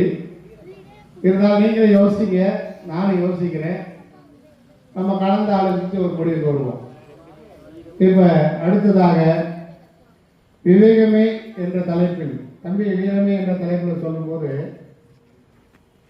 உலகத்தையே வென்று உள்ளங்கையில் அடங்கியவன் தமிழன். அது மாதிரி என்ன, விவேகத்தால் பாரியின் நீர் முடியும் என்று கூறி சென்றார்கள். இப்போது விவேகமே என்ற தலைப்பில் பேசுவதற்காக நம்முடைய மாணவன் சீனிவாசன் அவர்களை அன்போடு அழைக்கின்றேன்.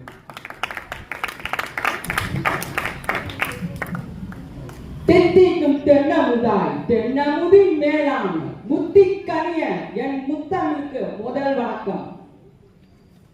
இங்கு அமர்ந்திருக்கும் ஆசிரியர்களுக்கும் மாணவ செல்வத்திற்கும் மனமார்ந்த வணக்கத்தை தெரிவித்துக் கொள்கின்றேன்.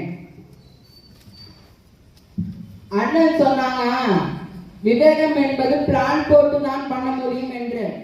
அவர்களே பிளான் போட்டுதான் வீரத்தை பற்றி பேசுகிறார் என்பதை தெளிவாக சொல்வேன். விவேகம் என்பது அனுபவத்தின் மூலம் உருவாகும். ஒரு சிக்கலான சூழ்நிலையிலோ நெருக்கடியான தருணத்திலோ சரியான தீர்வு எடுப்பதுதான் விவேகம். ஒவ்வொரு வாழ்க்கையிலையும் பல்வேறு சந்தேகங்கள், சிக்கல்கள், முடிவெடுக்கும் தருணங்கள் வந்து சேரும். அந்த சமயங்களில் வந்து எடுக்கும் தீர்மானமே இந்த சொல்லின் முதமே. விவேகம் ஞானத்தின் ஒரு பகுதி. இறை வழிபாட்டில் ஒரு செயலை ஏன், எதற்கு, எப்படி என்று கேள்வி கேட்பதே ஒரு ஞான நிலையின் தொடக்கம். ஒரு குட்டி கதை சொல்றேன். ஒரு அரசர் தன்னோட இளவரசனை தன் நாட்டு பட்டத்து இளவரசனாக ஆக்க வேண்டும் என்று ஆசைப்பட்டார். தவறில்லை. அதற்கேற்ற திட்டமிட்டு வில், வேல் இவற்றை சுழற்றுவதற்கு பயிற்சிகளை தந்தார். எல்லா பயிற்சிகளையும் முடித்த பிறகு அவர் நேர்த்தியோடு மன்னனை பார்க்க வந்தார். மன்னன் பிறகு யோசித்தார், இவன் கத்திரிதாக உடனே பெற்று விட்டான், இனி கனிவான ஞானத்தை பெற வேண்டும். அப்போ ஒரு தேசத்தை பெற வேண்டும்னா வீரம் மட்டும் போடாது, ஞானமும் வேண்டும் என்பதை அடுத்த திருத்தமாக சொல்வேன். மகாத்மா காந்தி அவர்கள் போராட்டங்கள் விவேகத்துடன் அகிம்சை மூலம் நடத்தினர். நம் சுதந்திரம் 1000 பேர் தியாகத்தின் பயனாக வந்திருக்கலாம். ஆனால் விவேகம் மிக முக்கிய பங்கு வகிக்கிறது என்பதை சொல்வேன். விவேகம் என்றாலே புத்திசாலித்தனம். நிறைய தலைவர்கள், சாதனையாளர்கள் நாம் நினைவுக்கு வருகிறோம். ஆனால் வீரம் என்பதே அவ்வளவு பெரிய சாதனையாளர்கள் நாம் நினைவுக்கு வருவதில்லை. ஒரு நாட்டில் ஒரு மன்னன் இருந்தான். அந்த மன்னன் வீதி செல்வதெல்லாம் யானை மீது அமர்ந்து கொண்டுதான் செல்வார். அவருடைய படை வீரர்கள் அவர் பயன்படுத்தும் பொற்காசுகள் மற்றும் பதவி காரணமாக ஒரு திட்டமிட்டாராம். மன்னன் யானை மீது அமர்ந்த அடுத்த நொடி அவர் தலை துண்டிக்கப்பட வேண்டும் என்று திட்டமிட்டாராம். இதை தெரிந்த அங்கிருந்த தளபதிகள் மற்றும் தலைவர்கள் சொன்னாராம், மன்னா போகாதீங்க, வேண்டாம் வேண்டாம் என்று கூச்சலித்தாராம். மன்னருக்கு சற்று தெரிந்து விட்டாராம், ஆஹா என்னமோ நடக்க போகிறது என்று. அதையும் தாண்டி யானை மீது அமர்ந்து கொண்டு ஒன்று சொன்னாராம் யானை காதில், என் அருகில் வருவனை நீ பார்த்துக்கொள் என்று சொன்னாராம். அப்ப அந்த விவேகத்தினாலே ஞானமான சிந்தனை விவேகம் என்பதை சொல்கிறேன். தஞ்சாவூர் பெரிய கோவில் எவ்வளவு பெரியது நமக்கு தெரிகிறோம். அவர் கோபுரமே பெரியது நமக்கு தெரிகிறோம். அவ்வளவு பெரிய கோபுரத்தின் நிழலே விவேகத்துடன் அச்சமில்லாமல் தாங்கியிருக்கிறதை நாம் சொல்வோம். மாணவர்களுக்கு வீரம் இருந்தால் சில அடிகள் உடம்புகள் படும். அதே மாணவருக்கு ஞானம் இருந்தால் அவர் வளர்ச்சியை இந்த உலகமே பெருமையாக சொல்லும். இன்னைக்கு அறிவியலாளர்கள் ஞானத்தின் மூலம் கண்டுபிடித்து அதை நாம் புத்தகத்தின் மூலம் படிக்கின்றோம். ஆனால் வீரத்தினாலே இப்படி ஒரு நமக்கு தெரியாது. இதுக்கு வாய்ப்பளித்த ஆசிரியர் பெருமக்களுக்கும் மாணவர்களுக்கும் நன்றியை தெரிவித்துக் கொள்கின்றேன். மாணவன் ஸ்ரீனிவாசனுக்கு நன்றி. முடிவெடுக்கும் திறன்தான் விவேகம்.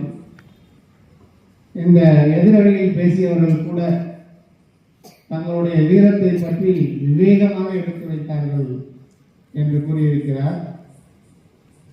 அதே மாதிரி வீரத்தினால் விழுப்புண்கள் வரலாம், ஆனால் விவேகத்தால் நீ வாழ்க்கையில் சரித்திரத்தில் இடம்பெறலாம் என்று கூறி சென்றுள்ளார்கள்.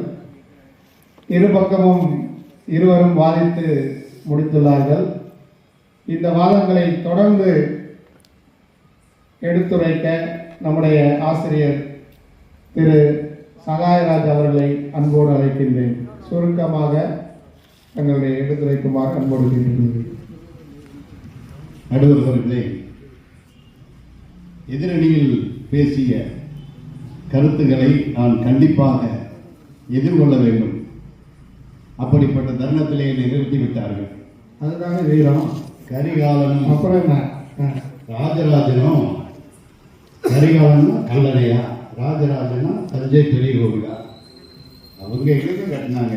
கொத்தனாரும் சித்தாலும் கட்டினதை போய் நம்ம போய் சொல்லிக்கிட்டு இருக்கிறோம். கரிகாலன் கல்லணையை கட்டினாங்க. கரிகாலன் கல்லணையை கட்டுறதுக்கு முன்னாடி ஸ்ரீலங்காவில் போய் சண்டை போட்டு வர்றாரு. சண்டை போட்டு அந்த காலத்தில் சண்டை போட்டுட்டா வந்து அந்த மக்கள் எல்லாமே இவருக்கு வந்து அடிமைகள். அப்போ அந்த நாட்டில் இருந்து எல்லாரையும் கொண்டு வந்து அந்த அடிமைகளை வச்சு கல்லணையை கட்டினார். எங்கே கரிகாலன் கட்டினார்? ஏற்கனவே அவர் ஒரு கால் கருகி போயிருச்சு. அவர் எங்கே கல்லணையை கட்டினார்? அடுத்து தஞ்சை பெரிய கோவில் யானை வச்சு இழுத்தாங்க. எல்லாமே அடிமைகளை வச்சு கட்டப்பட்டது. கொத்தனாருக்கு 1000 ரூபாய், சித்தாருக்கு 500 ரூபாய்னு கொடுத்தாங்க கூலி. கண்டிப்பாக கிடையாது. இதுதான் வரலாறு. இந்த வரலாறுலாம் நம்ம படிக்கிறது இல்லை. வரலாறின் மறுபக்கம்னு ஒன்று இருக்கு. இதுதான் வரலாறு. அதே போல தாஜ்மஹாலை கட்டினவர் யாரு? கொத்தனார் தானே? கரெக்டு. தாஜ்மஹாலை கட்டினவர் ஷாஜகான் அப்படின்னு படிக்கிறோம். தாஜ்மஹாலை கட்டின 2 சிற்பிகள், உஸ்தாத் அகமது லஹோரி அப்படிங்கிறவரும் உஸ்தாத் இஷா என்கிறவரும். இந்த இஷா என்கிறவருடைய கட்டை விரலை ஷாஜகான் நறுக்கிட்டார். ஏன்னா இத மாதிரி இன்னொரு தாஜ்மஹால் கட்டிடக்கூடாதுங்கிறார். இதுதான் வரலாறு. அவங்க தாஜ்மஹாலை வந்து ஷாஜகான் கட்டினாரு. ஓகே, தெரிஞ்சுக்கலாம். ஷாஜகான் காலத்தில் கட்டப்பட்டது இது. அடுத்தது இந்த கல்லுன்னு பேசினாங்க. அதனால 2 கல் எனக்கு ஞாபகம் வருது. ஒன்று நடுக்கல், இன்னொன்று வீரக்கல். வரலாறுல நடுக்கல் என்பது போரிலே மாண்டவர்களுக்கான எழுப்பப்படக்கூடிய கல். வீரக்கல் என்பது வீரர்கள் என்பதை வெளிப்படுத்துவதற்காக எழுப்பப்படுகிற கல். இந்த வீரக்கல்லுக்கு இன்னொரு சரித்திரம் இருக்கு. வீரக்கல் அப்படின்னு ஒண்ணு இருக்குங்க. அதை தூக்கி இந்த பக்கம் தூக்கி போட்டாங்க பொண்ணு கொடுப்பாங்க இந்த காலத்துல. அது தெரியுமா உங்களுக்கு? இப்பெல்லாம் வந்து பொண்ணு வரலைன்னா பொண்ணை கடத்திட்டு போயிடுறாங்க, அபேஸ் பண்ணிட்டு போயிடுறாங்க. சினிமாவில் பார்க்குற மாதிரி பண்ணிட்டு போயிடுறாங்க. அந்த காலத்துல பத்மநாபபுரம் ஒரு ராணி, அதாவது அரசு வழி பரம்பரை இருக்கிறது. அதுல வந்து ஒரு வீரக்கல் அப்படிங்கிறது இன்னைக்கு இருக்கு. ஒரு ரவுண்டா ஒரு கல் இருக்கும். அந்த கல்லை தூக்கி அப்படியே தோள்பட்டையில தூக்கி பின்னாடி போடணும். இளவட்ட கல்லா சார் அது? ஆமா, இளவட்ட கல்லுன்னு சொல்லுவாங்க. அந்த கல்லை தூக்கி போடாதாங்க பொண்ணு கொடுப்பாங்க அந்த காலத்துல. இன்னைக்கெல்லாம் அப்படித்தான். இந்த காலத்துல நடுவர் அவர்கள் இந்த காலத்துல நிறைய பேர் பொண்ணு கிடைக்காது. எல்லா பேரும் போதையை போட்டுக்கிட்டு இருக்கான். எந்த கல்லா அவன் தூக்க? இதுதான் வரலாறு. அதே போல இந்த ஓடுற பாம்பை மிதிக்கிற வயசு நம்ம பத்தியா, அது வந்து கிழவண்டைய சொல்ல முடியும், இளைஞன் தானே சொல்ல முடியும். அவன் தான் ஒரு துடுக்கான வயது பாருங்க. இளைஞன் எதை சொன்னாலும் உடனே செய்வாங்க. நம்ம வீட்டில் ஒரு இளைஞன் இருந்தால் போதுங்க. அப்பா வந்து போயிட்டு எப்போ வர்றாருன்னே தெரியாது. அவர் எப்போ வேணாலும் வரலாம். ஒரு இளைஞன் இருந்தால் வீட்டில் உள்ள அனைத்து வேலைகளையுமே செய்து விடுவோம். ஒரு ஃபோன் தான் செஞ்சிருவோம்.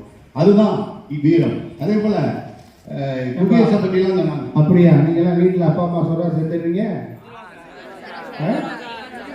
பரவாயில்லையே, நம்ம பிள்ளைங்க நல்ல பிள்ளைங்க தான் போல. குகேஷை பற்றி சொன்னாங்க நடுவர் அவர்களே. குகேஷ் வந்து ஒரு போட்டிக்கு போய் கலந்துக்கிறேன்னு நினைக்கிறார் பத்திலா. அது அவர் மனதில் இருக்கக்கூடிய தன்னம்பிக்கை, அது வீரத்துடைய வெளிப்பாடு தான். அப்புறம் போய் விளையாடும் போது அவர் உட்கார்ந்து யோசிக்கிறாரு. இது எனக்கு என்ன மனசுல வருது அப்படின்னு கேட்டீங்கன்னா, அவங்க என்ன சொல்றாங்கன்னா, நாங்க வீட்டுக்குள்ள இருந்து எல்லாம் பிளான் போட்டு கொடுப்போம், நீங்க போய் போரிட்டு களமாடி வரணும், களமாடி வரக்கூடிய வீரர்கள் என்று நாங்கள் சொல்லுகிறோம். களமாடுபவர்கள் தான் வீரர்கள், களமாடி ஜெயிப்பவர்கள் தான் வீரர்கள். வீரம் தான் தேவை. இன்றைக்கு மாவீரன் அலெக்சாண்டர், மாவீரர் அக்பர், வீர சிவாஜி, இவர்களை பற்றியெல்லாம் இன்றைக்கு பாடத்தில் படிக்கிறோம். ஏன் படிக்கிறோம்? அவர்களுடைய வீரத்தை பற்றி தான் படிக்கிறோம். அவர்கள் ஜெயித்த போர்களை பற்றி படிக்கிறோம். ஆக்ராவுக்கு பக்கத்துல ஒரு பெரிய கோட்டை இருக்குது, ஆக்ரா கோட்டை. அக்பர் கட்டினாரு. அதுல இருந்து ஒரு 14 கிலோமீட்டர் ஒரு ஃபத்தேபூர் சிக்ரி அப்படின்னு ஒரு கோட்டை இருக்குது. அக்பர் தனியா அது கட்டினாரு. அது எதுக்குன்னா, குஜராத்ல அவர் போய் போரிட்டு ஜெயிச்சுட்டு அதனுடைய நினைவை வந்து கட்டினார். அந்த போரினுடைய நினைவு சின்னமாக அதை கட்டினார். இதுதான் வரலாறு. எனவே வீரத்தினுடைய வெளிப்பாடு, அது வந்து வீரம் இல்லாம நீங்க போய் விவேகமா இருந்தீங்கன்னா அங்க வேலைக்கு ஆகாது. இன்னைக்கு வீரம் தான் முதல்ல தேவைப்படுது. அதுக்கடுத்து பகத்சிங் என்கிறவன் 1931 அவனுக்கு தூக்கு தண்டனை அறிவிக்கிறாங்க. உத்தம் சிங், பகத்சிங், அவனுக்கு உத்தம். அப்போ அவன் என்ன சொல்றான், நான் வந்து ஒரு புத்தகம் வாசித்துக்கிட்டு இருக்கிறேன், அந்த புத்தகத்தை வாசித்து முடிச்ச பிறகு எனக்கு தூக்கு தண்டனை போடணும் அப்படிங்கிறான். என்ன புத்தகம் தெரியுமா அது? கார்ல் மார்க்ஸ் எழுதிய தாஸ் கேபிட்டல் என்கிற புத்தகம். ஒரு இளைஞன் அவன் சாகக்கூடிய தருவாயில் கூட எனக்கு இதை செய்யுங்க, ஒரு ஒரு கண்டிஷன் போடுறான் பாருங்க, அதுதான் அங்க வேணும். அவன் சாக போறாங்கிறது உறுதி ஆயிடுச்சு. நான் சொல்றான், நான் வாசிக்கிட்டு இருக்கிறத வாசித்து முடிக்க விடுங்க என்று அவன் சொன்னதாக வரலாறுல எழுதப்பட்டிருக்கிறது. இவ்வாறாக வீரம் நிறைந்தவர்கள், வீரர்கள் தான் வரலாறு படைத்திருக்கிறார்கள். அந்த வரலாற்றிலே படைக்கும் போது இன்னும் இளையோரை நாம் இளையோராக மாற்ற வேண்டும். வீரம்தான் முதலில் நிற்கிறது. அதற்கு பிறகுதான் வீரம் இருந்தால்தான் களத்திற்கு நாம் செல்ல முடியும். களத்திலே நாம் விவேகமாக இருக்கலாம். பல முறை நாம் தோற்று போயிருக்கலாம். அந்த தோல்வியிலிருந்து நாம் பாடங்களை கற்றிருக்கலாம். ஆனால் துவக்க புள்ளி வீரமாக இருக்கிறது. எனவே இன்றைய இளைஞர்களில் விஞ்சி இருக்க வேண்டியது வீரமே வீரமே என்று சொல்லி நிறைவு செய்கிறேன். நன்றி, வணக்கம். ஆசிரியர் அவர்களுக்கு நன்றி. அடுத்ததாக விவேகமே என்ற தலைப்பில் தொகுத்து வழங்க ஆசிரியர் திரு மனோஜ் அவர்களை அன்போடு அழைக்கின்றேன். நடுவர் அவர்களே, என்னுடைய இறுதி வாதத்தை எடுத்துரைக்க நான் உங்களிடம் சார், இந்த கல்லணை விஷயம் வந்து ஒரு பெரிய விஷயம் ஆயிடுச்சு. இனிமேல் கல்லணைக்கு போகலாம், இதான் எனக்கு ஞாபகம் வரும். கல்லணையை கட்டினது கரிகாலன்னு வரலாறு இருக்கு. இப்போ சார் வீடு, சார் உங்க வீடா கொத்தனார் வீடா? சார் உங்க வீடு தான் சார் சொல்ல முடியும், கொத்தனார் வீடுன்னு சொல்ல முடியுமா? அப்புறம் சார் அழகா சொன்னாங்க, இளவட்ட கல்லை தூக்குனாதான் பொண்ணு கொடுப்பாங்க. உண்மைதான். நம்ம தமிழ் முன்னோர்கள் ஒன்றும் விவேகம் இல்லாமல் எதையும் சிந்திக்க மாட்டாங்க. ஏன் அது மாதிரிலாம் சொன்னாங்க? மாட்டை அடங்கினாதான் பொண்ணு தருவாங்க, அப்புறம் கல்லை தூக்குனாதான் பொண்ணு தருவாங்க. ஏன்? மாட்டையே அடக்கிட்டான், என் பொண்ணை வச்சு காப்பாற்ற மாட்டானா? கல்லையே தூக்கிட்டான், என் பொண்ணை சமாளிக்க மாட்டானா?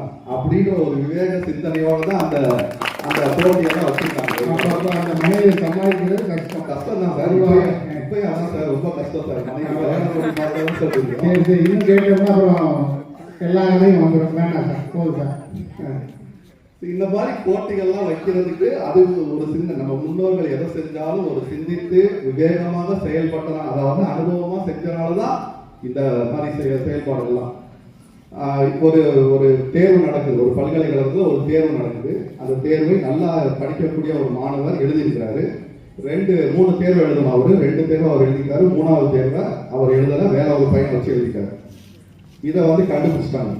என்னடா இவன் வந்து நல்லா படிக்கக்கூடிய பையனை ஏன் இதை வந்து 3வது தேர்வை மட்டும் வேற யாரையும் வச்சு எழுதிருக்காங்க எழுதிருக்காங்கன்னு சொல்லிட்டு கண்டுபிடிச்சிட்டு ஒரு விசாரணை கமிஷன் வச்சாங்க. அப்ப எல்லாரும் உட்காந்துருக்காங்க. அந்த பையனை என்கொயரிக்கு வர சொல்லிட்டாங்க. அந்த பையன் உட்காந்துருக்கான் முன்னாடி. முதல் பேப்பர் எடுத்து காமிச்சாங்க, இது நீ எழுதுனியா? ஆமா சார் நான் எழுதுனேன். 2வது பேப்பர் எடுத்து காமிச்சாங்க, இது நீ எழுதுனியா? ஆமா. 3வது பேப்பர் எடுத்து காமிச்சாங்க. அவங்க நினைச்சிட்டாங்க, சரி இதையும் அவன் எழுதுனேன்னு சொல்லுவான், நம்ம அவனை வச்சு மடக்கிடலாம் அப்படின்னு. இதை நீ எழுதுனியா அப்படிங்கிற. எழுதல அப்படின்னு சொல்லிட்டான். இது நான் எழுதல சார். இவனா உண்மையை ஒத்துக்கிட்டான். பரவாயில்லையே, வேலை ரொம்ப சுலபமா முடிஞ்சிருச்சு. சரி நீ எழுதல தம்பி, உனக்கு இப்போ பனிஷ்மெண்ட் அப்படின்னு சொன்னப்ப அந்த பையன் சொன்னா, சார் நான் எழுதலன்னு தான் சொன்னேன், நான் எழுதின பேப்பர் எங்க அப்படின்னு. விவேகமாக சிந்தித்து அந்த மாணவர் எவ்வளவு அந்த விவேகம் வந்து தன்னை தற்காத்துக் கொள்ளும். எந்த ஒரு சூழ்நிலை, இது ஒரு குறுக்கு புத்தி கிடையாது, தன்னை தற்காத்துக் கொள்ளும். ராமாயணத்துல ஒரு நிகழ்வு இருக்கு. ராமன் வந்து வாலியை வந்து கொலை பண்றாரு. எப்படி கொலை பண்றாரு நம்ம எல்லாருக்கும் தெரியும். சுக்ரீவனோட போரிட்டு அவன் வந்து கொலை பண்றாரு. போர் தர்மப்படி அது தப்பு தான். ஆனா வாலிக்கு ஒரு பவர் இருக்கு. யாரு இப்போட சண்டை போட்டாலும் அவனுடைய பவர் பாதி வந்துடும். இப்ப அவனை அழிக்கிறதுக்கு என்ன செய்யணும்? விவேகமாக சிந்தித்து சண்டை போட விட்டு, அது போர் தர்மப்படி குற்றமாக இருந்தாலும் விவேகமாக செயல்பட்டு ராமன் அங்கு வெற்றி கொள்கிறான் என்று ராமாயணம் நமக்கு வலியுறுத்துகிறது. அதே மாதிரி விவிலியத்துல ஒரு கதை இருக்கு. பெரிய அசுரன் இஸ்ரேல் படை முன்னாடி நின்றுட்டு இருக்கான். அவன் பேர் வந்து கோலியாத்து. அவனை பார்த்து ஊரே பயப்படுது. என்னடா இவ்வளவு பெரிய அரசு வந்தாங்க, இவனோட எப்படா போரிட்டு. ஒரு சின்ன பையன், இந்த மாதிரி ஒரு பையன் வந்து ஒரு கவுண்டாபுல வச்சு கல்லை வச்சு அவன் நெத்தி போட்டு அடிச்சு அவனை காலி பண்ணான். படை சிதறி ஓடிச்சு. போரிடல, சண்டை போடல, சின்ன விவேகமாக சிந்தித்தான். குர்ஆன்லையும் சொல்லுது, விவேகத்தோடு சிந்திப்பவன் சொர்க்கத்திற்கு விரைவாக செல்வான் என்று குர்ஆன் கூறுகிறது. 3 மதங்களும் சொல்வது விவேகம் என்பது நமக்கு தேவை. அதை தான் நாங்களும் சொல்றோம். எதிரணியில வீரம் சொல்றாங்க, வீரம் இருக்கணும், வீரத்தை விட அதிகமாக இருக்க வேண்டியது விவேகம் என்று கூறி வாய்ப்புக்கு நன்றி கூறி விடைபெறுகிறேன். நன்றி. ஆசிரியர் ஜான் மனோஜ் அவர்களுக்கு நன்றி. இரு தரப்போட வாதங்களையும் கேட்டோம். இன்னைக்கு நாட்டு நடப்போட ஒப்பிட்டு பார்த்து நம்ம முடிவுக்கு வரலாம்னு நினைக்கிறேன்.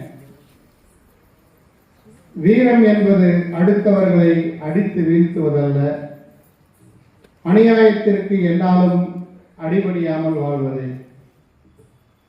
வெல்வது மட்டும் வீரமல்ல, நிதானமாய் எதிர்த்து நிற்பதும் வீரம்தான். ஒருவர் உங்களை குறைத்து பேசும்போது அடக்கமாயிருங்கள், அது உங்கள் வீரம். ஒருவர் உங்களை புகழ்ந்து பேசும்போது மிகவும் எச்சரிக்கையாயிருங்கள், அதுதான் உங்கள் வேகம். சமீபத்திய நாட்டு நடப்புகள் சிலவற்றை உங்களிடம் பட்டியலிட்டு அதை தொடர்ந்து முடிவுக்கு வருவோம். குஜராத்தில் 20 ரூபாய்க்கு 6 பானிபூரிக்கு பதில் 20 ரூபாய்க்கு 4 பானிபூரி கொடுத்ததால் நடு ரோட்டில் ஒரு இளம்பெண் போராடினார். மும்பையில் ஐபோன் வாங்க வரிசையில் நின்ற இளைஞர்களுக்கிடையில் கைகலப்பு, போலீஸ் தடியடி. சிவகங்கையில் இடப்பிரச்சனையில் வீட்டில் இருந்த பெண்ணை தாக்கி ஹெல்மெட் அணிந்த இளைஞர்கள் அட்டகாசம். கண்காணிப்பு கேமரா பதிவால் கைது செய்யப்பட்டனர். சேலத்தில் கோயில் திருவிழாவில் நடைபெற்ற சில தகராறில் வீட்டில் இருந்த இளைஞர்களை கடத்தி வந்து அடித்து தாக்கியதில் ஒருவர் உயிரிழப்பு. தாக்கிய இளைஞர்களே எடுத்த வீடியோவால் அவர்கள் கைது செய்யப்பட்டு சிறையில் அடைப்பு. சிவில் இன்ஜினியரிங் படித்த இளைஞர்கள் தொடர்ந்து கட்டிட வேலை கிடைக்காததால் மனம் உடைந்து மது போதைக்காக பெண்களிடம் வழிப்பறி. கோயம்புத்தூரில் காவல் அதிகாரி போல் நடித்து வழிப்பறியில் ஈடுபட்ட எக்ஸர்வீஸ்மென் கைது. இது இங்கே நான் அமெரிக்காவில் வேறு மாதிரி. முகமது நிஜாமுதீன் என்ற இளைஞன் தன் அறை நண்பரை கத்தியால் குத்தியதால் காவலர்களால் சுட்டுக் கொல்லப்பட்டார். ஒரு 2 நாட்களுக்கு முன்பு நடந்த ஒரு கோர சம்பவம் நம் அனைவருக்கும் தெரிந்தது. கரூரில் நடிகரின் பரப்புரையின் போது கூட்ட நெரிசலில் சிக்கி 41 பேர் இறந்துள்ளார்கள். இந்த நிகழ்வுகளை பார்க்கும்போது மிகவும் மனதுக்கு வலிக்கிறது. அங்கு கூடியிருந்தவர்களில் அதிகபட்சம் பேர் இளைஞர்கள் தான். இந்த இளைஞர்கள் எங்கு எதை நோக்கி சென்று கொண்டிருக்கிறார்கள் என்பதே நமக்கு புரியவில்லை. ஆனால் இறந்தவர்களில் அதிகமானோர் குழந்தைகள், ஓட்டு போடுவதற்கே தகுதி இல்லாத பெண் குழந்தைகள், சிறுவர்கள்.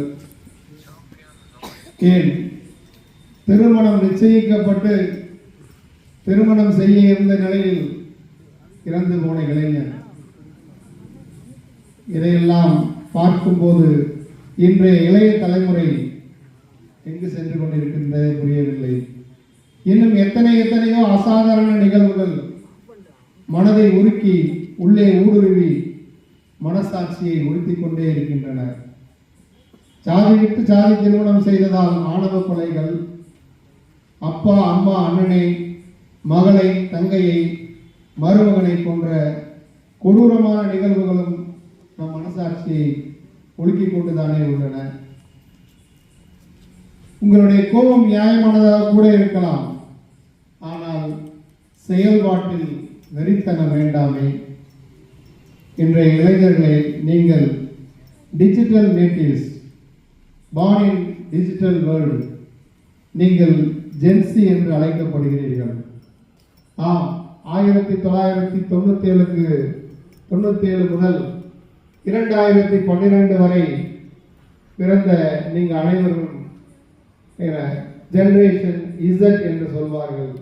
அதைத்தான் சுருக்கமாக டிஜிட்டல் ஜென் ஜி என்று கூறுகிறார்கள்.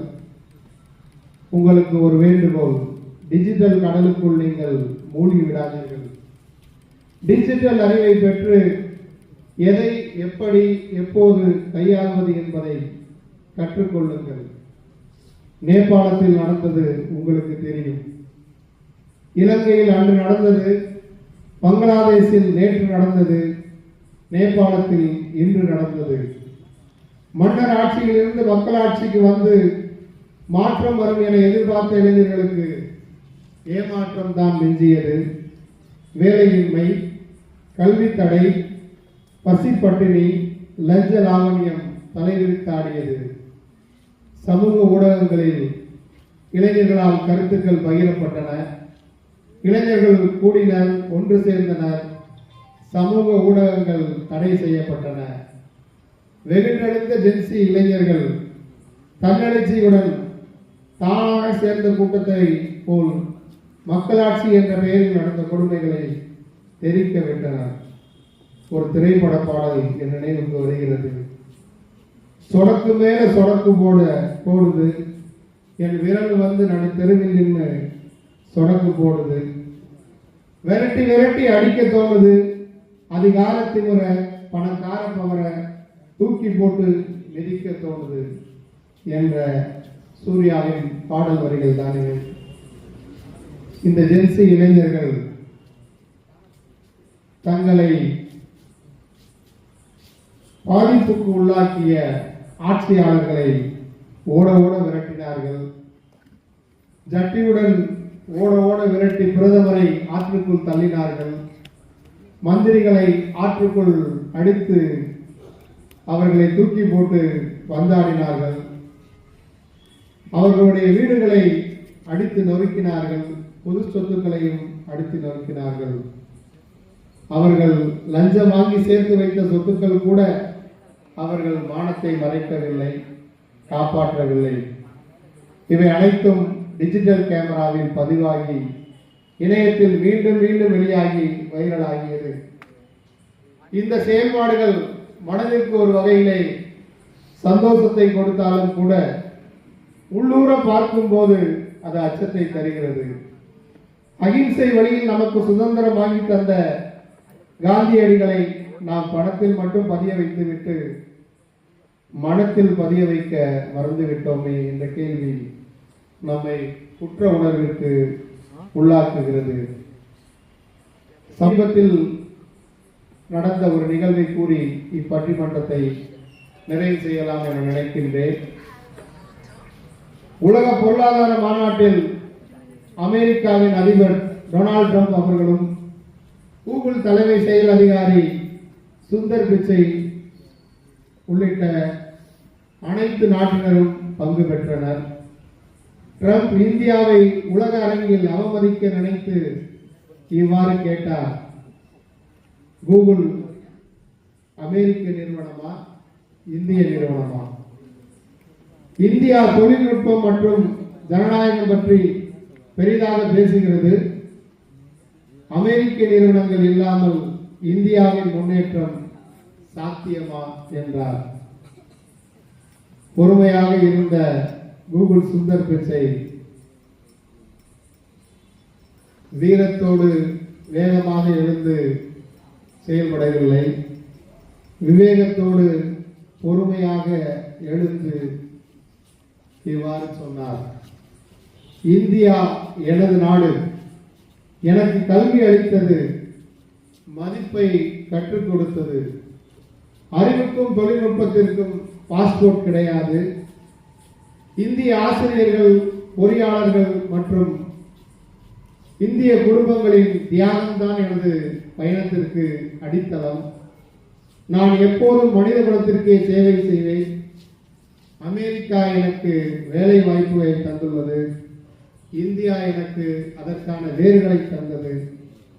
நான் படைக்கும் போது இரு நாடுகளுக்கும் ஏன் அனைவருக்குமே சேவை செய்கிறேன். ஒரு நாடோ தனி நபரோ மிரட்டினால் அச்சத்தால் அதற்கு அடியபடிய மாட்டேன் என்று ஆணித்தரமாக கூறினார். இதுவல்லவா விவேகம்.